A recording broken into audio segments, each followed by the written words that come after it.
Stay after class, Miss Rivera. The words hit me like a physical blow. Professor Catherine Blake's voice carried that familiar edge of authority that made my pulse race and my palms sweat. As the last student filed out of the lecture hall, I remained frozen in my seat, watching her gather her papers with deliberate precision. She was everything I shouldn't want. My professor, 15 years my senior, brilliant, untouchable, and completely aware of the effect she had on me. Her dark hair was pulled back in that severe bun that somehow made her look both professional and devastatingly attractive. When she finally looked up at me, those piercing blue eyes seemed to see straight through to my soul. "Come here, Isabella," she said softly, but it wasn't a request. My legs felt like jelly as I walked down the lecture hall steps. This was it. The moment I'd been both dreading and craving for months. The moment when the carefully maintained boundaries between professor and student would finally crumble. "Closer," she commanded when I stopped a few feet away.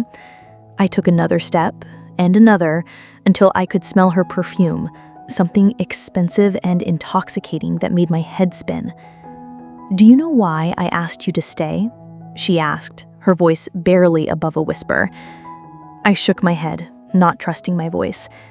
Professor Blake stepped closer, eliminating the last bit of distance between us.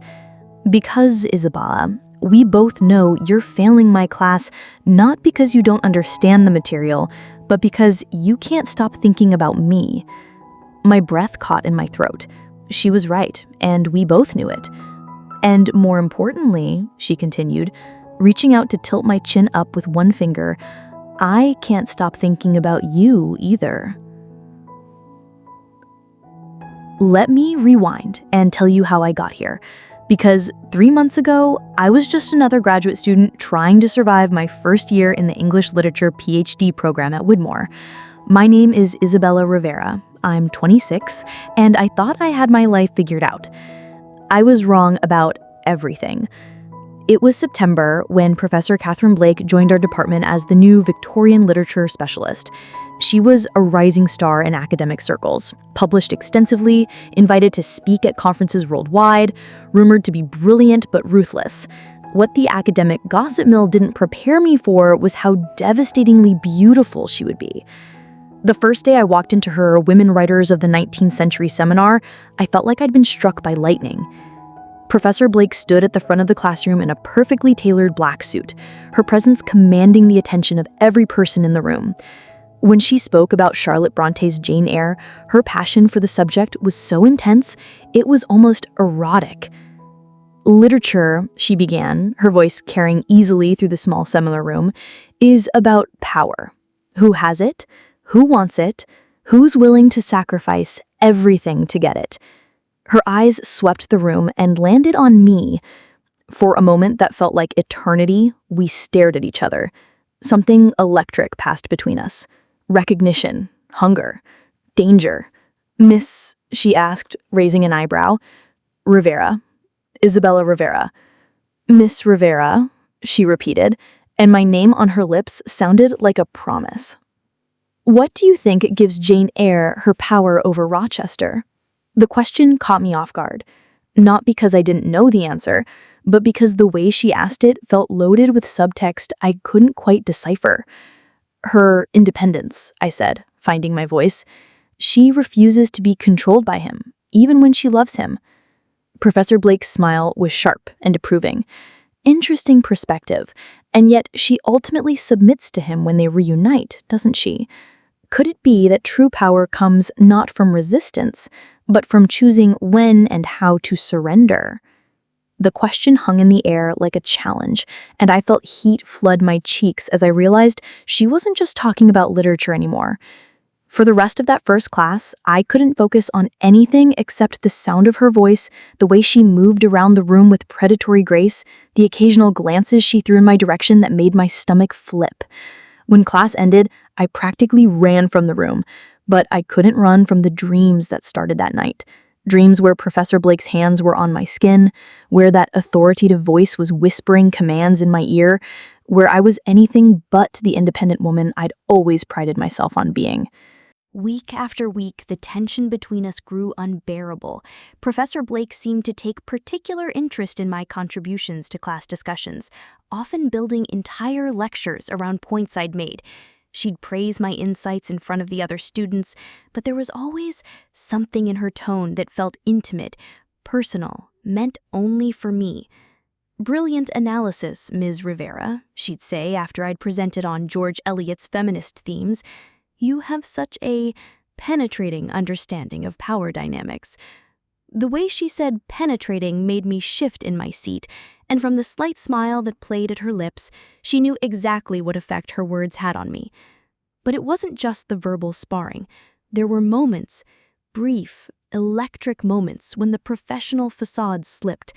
Her hand would brush against mine when she returned a paper. She'd stand just a little too close when reviewing my work. Once, when I was struggling with a particularly complex passage from Wuthering Heights, she leaned over my shoulder to point out a line in the text, and I could feel her breath against my neck. Heathcliff represents the dangerous allure of complete surrender. Catherine knows loving him will destroy her, but she can't resist. I turned my head slightly, and suddenly we were inches apart. For a moment, I thought she was going to kiss me right there in the classroom. Instead, she straightened up abruptly and walked back to the front of the room. "That's enough for today. Ms. Rivera, please stay behind. I need to discuss your midterm project with you." My heart hammered as the other students filed out. When we were alone, Professor Blake moved to the door and closed it with a definitive click. "Isabella," she said, and hearing my first name from her lips sent shivers down my spine. "We need to talk." "About my project?" I asked weakly. She laughed, but there was no humor in it. "No, not about your project. About this." She gestured between us. "About the fact that you can barely concentrate in class because you're too busy imagining what it would feel like if I bent you over this desk." I gasped, shock and arousal warring in my chest. "Professor Blake, Don't lie to me," she interrupted, moving closer. "I've seen the way you look at me, the way you hang on every word I say, the way you find excuses to come to my office hours even when you don't have questions about the coursework." She was right, of course. I had been finding excuses, asking about research methods I already knew, seeking clarification on assignments that were perfectly clear. I was addicted to being in her presence, even if it meant maintaining the pretense of academic interest. "This is dangerous territory, Isabella. I'm your professor. You're my student. There are rules, boundaries that exist for good reasons." "I know," I whispered. "And yet here we are." Her hand reached out to touch my face, thumb tracing the line of my cheekbone. "Tell me to stop, Isabella. Tell me this is wrong and walk away." I should have. God help me. I should have said the words and left that room and never looked back. Instead, I leaned into her touch and whispered, "I can't." Her smile was triumphant and terrifying. Good girl. That afternoon changed everything. Professor Blake didn't kiss me, didn't touch me beyond that single caress. Instead, she stepped back and gave me an assignment that had nothing to do with Victorian literature. "She want me to read a different kind of book," she said, writing down a title on a piece of paper. "You'll find it in the restricted collection in the library. Use my name to access it." I looked at the paper. "The Story of O by Pauline Rage." "I don't understand," I said. "You will," she replied. "Read it, all of it. Then come to my office tomorrow evening at 7. We'll discuss the themes." That night, alone in my apartment, I read the book she'd assigned. It was unlike anything I'd ever encountered, a story of complete sexual submission, of a woman who found freedom through surrendering control to others. The explicit content should have shocked me, but instead, I found myself aroused in ways I'd never experienced before. More disturbing was how easily I could picture myself in the protagonist's place and Professor Blake in the role of the dominant characters who controlled every move she made. That night, knocking on her office door at exactly 7, "Come in," came her voice from inside. Her office was different in the evening light, softer, more intimate. She'd changed from her usual professional attire into dark jeans and a silk blouse that clung to her curves in all the right places. A bottle of wine and 2 glasses sat on her desk. "Did you read it?" she asked without preamble. I nodded, not trusting my voice. "And?" she asked. "It scared me," I admitted, "but it made me understand things about myself I didn't want to face." Professor Blake smiled and poured wine into both glasses. "Such as?" I took the glass she offered, my fingers brushing against hers. "That I don't want to be in control. That I trailed off, unable to finish the sentence. "That you want to submit," she finished for me. "That you want someone else to make the decisions, to take responsibility for your pleasure and your pain." The words hung between us, dangerous and intoxicating. "Is that so wrong?" I asked. "Not wrong," she said, moving closer, "just complicated, especially when that someone is me." She was close enough now that I could see the pulse beating in her throat, could smell that intoxicating perfume again. "Catherine," I whispered, using her first name for the first time. "You have a choice to make, Isabella," she said, her voice low and hypnotic. "You can finish your wine, leave this office, and we'll pretend this conversation never happened. You'll complete my class, get your grade, and our relationship will remain strictly professional. Or," I breathed, "or you can stay. You can accept that for the remainder of the semester, in this office, you belong to me. You do what I tell you to do, when I tell you to do it, how I tell you to do it. No questions, no hesitation, complete obedience." My heart was pounding so hard I was sure she could hear it. "And after the semester?" I asked. "After the semester, we'll decide if this was just an academic exercise or something more permanent." I stared at her, knowing that whatever choice I made would change the trajectory of my entire life. The smart thing, the safe thing, would be to leave, to maintain the boundaries that existed for good reasons. Instead, I set my wineglass down and said, "I want to stay." Her smile was radiant and predatory. "Then kneel." The word hit me like a physical blow. "Here? Now? Here, now. If you're going to be mine, Isabella, you need to understand what that means. You need to learn that when I give you a command, you obey it without question." My legs trembled as I sank to knees in front of her chair. The carpet was soft beneath my knees, but the position made me feel vulnerable in ways I'd never experienced before. "Good girl," she said, and those words sent electricity through my entire body. "Now look at me," she commanded. I raised my eyes to meet hers, and what I saw there took my breath away. Desire, yes, but also tenderness, care, and something that looked almost like love. "This is what you need, isn't it, Isabella? To kneel at someone's feet? To surrender control? To be told you're good when you obey?" I nodded, unable to speak past the lump in my throat. "Say it," she commanded. "This is what I need," I whispered. "I need to surrender to you." "And you will," she promised. "For the next 8 weeks, you'll learn what it truly means to submit. You'll discover parts of yourself you never knew existed.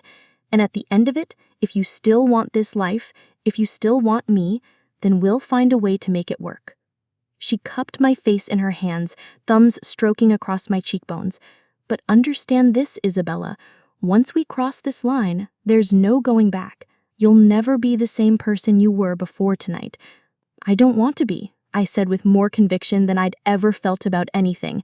"I want to be yours, Catherine, completely." Her smile was beautiful and terrifying. "Then let's begin your education." What followed were the most intense 8 weeks of my life. During regular class hours, Professor Blake maintained perfect professionalism. She called on me no more or less than other students, graded my work with the same standards she applied to everyone else, gave no indication that anything had changed between us. But 3 evenings a week, I would come to her office at 7 o'clock and the real lessons would begin. She taught me about obedience, how to kneel properly, how to accept commands without question, how to find peace in surrender. She taught me about my own body, what brought me pleasure, what pushed me to my limits, how to endure and even crave things I'd never imagined wanting. Submission isn't weakness, Isabella, she explained during one of our sessions as I knelt beside her chair while she graded papers. It's the ultimate expression of trust. You're giving me power over your body, your pleasure, your very sense of self. That requires incredible strength. Her lessons weren't just physical. She introduced me to literature I'd never encountered, writings on dominance and submission, feminist theories about power exchange, historical accounts of alternative relationships. Under her guidance, I began to understand that what we were doing wasn't just about sex or even love. It was about finding an authentic way of being in the world. Society tells women like us that we should be independent, self-sufficient, always in control. But what if that's not who you really are? What if your authentic self is someone who finds peace in service, strength in submission, freedom in surrender? I traced patterns on her chest as I considered her words. Is that who I am? That's for you to decide, she said, stroking my hair. But from what I've observed these past weeks, you've never been happier or more at peace than when you're kneeling at my feet. She was right. In Catherine's office, following her commands, surrendering to her will, I felt more myself than I ever had before. The constant anxiety I'd carried for years had disappeared. The need to control everything, to be perfect, to never show weakness, all of it melted away when I was with her. But outside those walls, the guilt was eating me alive.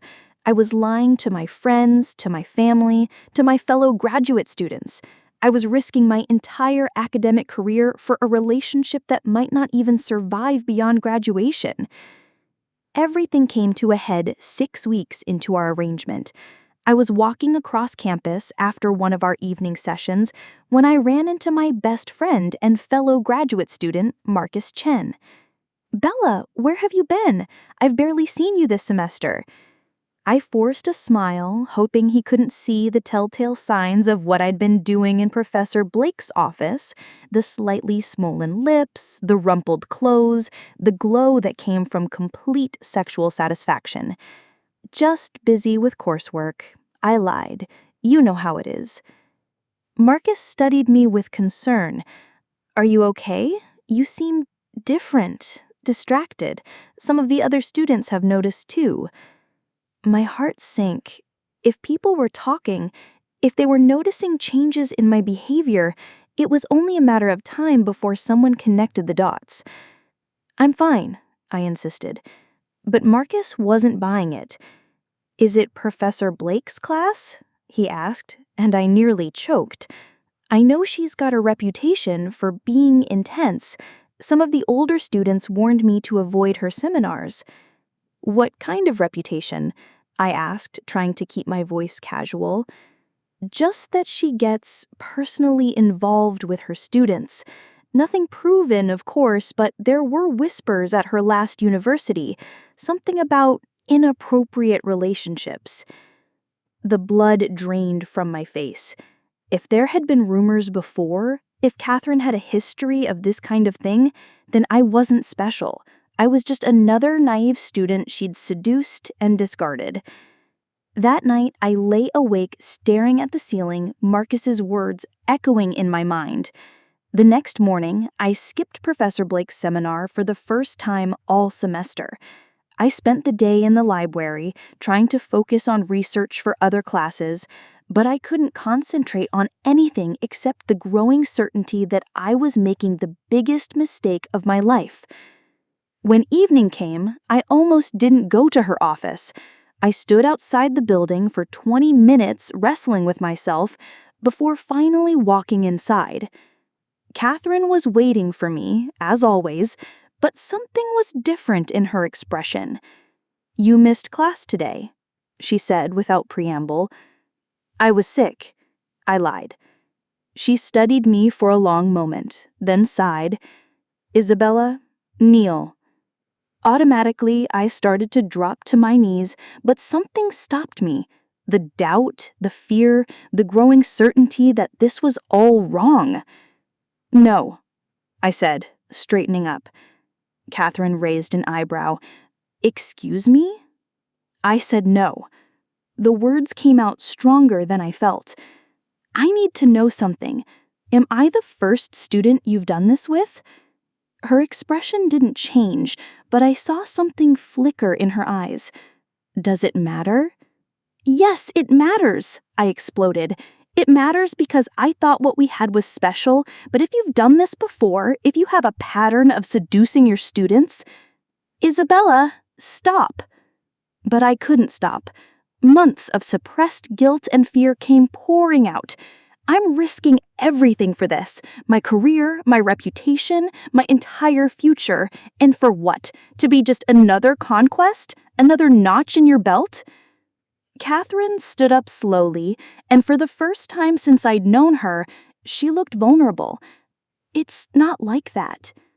"Then tell me what it is like," I demanded. "Tell me I'm not just another line of naive students you've manipulated into your bed." The silence stretched between us, heavy and painful. Finally, Catherine spoke. "There have been others," she admitted quietly. "Not many, but yes, this isn't the first time I've found myself attracted to a student." I felt like she'd physically slapped me. "How many others?" "That's not important. How many?" She closed her eyes. 3, over the course of my entire career. 3 students who, like you, were struggling with questions about their sexuality, their place in the world, their need for guidance and structure. And what happened to them? 2 of them graduated and moved on. We maintained contact for a while, but eventually lost touch. The third... She paused, pain flickering across her face. The third couldn't handle the pressure. She transferred schools, dropped out of academia entirely. Last I heard, she was married with children, living a perfectly conventional life. The information hit me like a physical blow. So this never works out. You seduce your students, give them a taste of this life, and then they either disappear or pretend it never happened. That's exactly what happens, I shouted now, all the carefully maintained control of our relationship crumbling. And I'm going to be just like them, aren't I? In a few months, I'll graduate and you'll find some new, eager student to mold and shape and control, and I'll become just another cautionary tale. Catherine stepped toward me, her hands reaching out. "Isabella, please!"